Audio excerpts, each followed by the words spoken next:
Welcome to the only daily podcast focusing on compliance news of the day. Each morning, start your day with a cup of coffee and Tom Fox, the voice of compliance, to hear about 4 of the top compliance, corruption, or leadership stories you will need to start your day.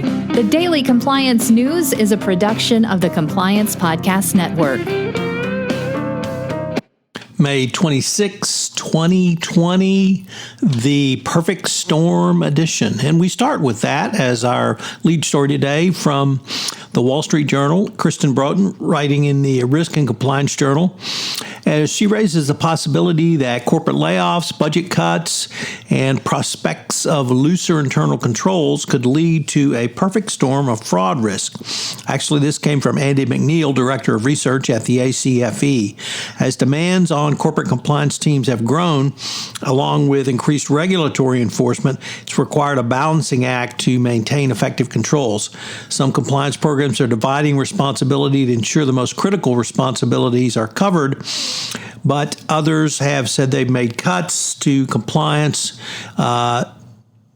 such as Hilton Worldwide, which recently furloughed employees on fraud and investigative teams as part of broad cuts on companies.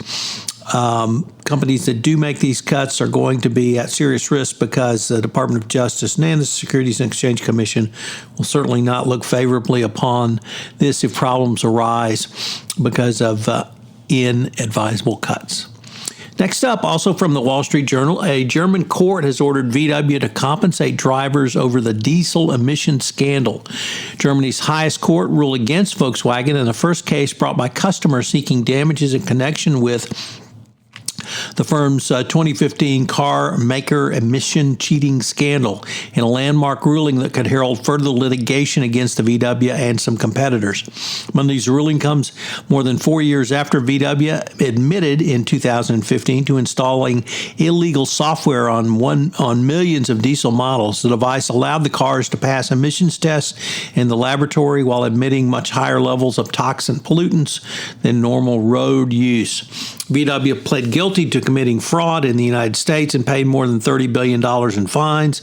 Yet, in Germany, home of VW, until now has avoided paying compensation to consumers. That could change with this court ruling, though it's unclear how many of the Volkswagen owners or owners of diesel cars will be able to take advantage of the court's rulings. Next up, from the always great Andrew Hill on his On Management column, he poses the question of whether there needs to be a way to have casual talk in the work from home era to help the flow of ideas. Everyone is signaling demise of the water cooler, so he's worth asking, what will we lose if we have to join a socially distant queue for a beverage at work, assuming that we or the water cooler itself, for the matter, will be allowed back in the office? He finds this to be one catalyst for creativity that envelops casual gathering to help have such informal meetings. Now, they're stigmatized as breeding grounds for disease, but remember that they spawn ideas and they lead to the formation of bottom-up, self-managing group that discuss topics and work tasks of mutual interest. So he's right on point as usual, and companies really need to think about how they can continue this informal and useful action. And finally, from the Washington Post, energy will not be the same as the coronavirus is rewriting the future of fossil fuels and renewables. With planes grounded, cars parked, factory shutters, and offices dark, coronavirus has carved a big hole in the energy economy and redirected it in future ways that can hardly have been imagined 4 months ago. So it's going to be interesting to see how the energy industry can carve itself out of this hole.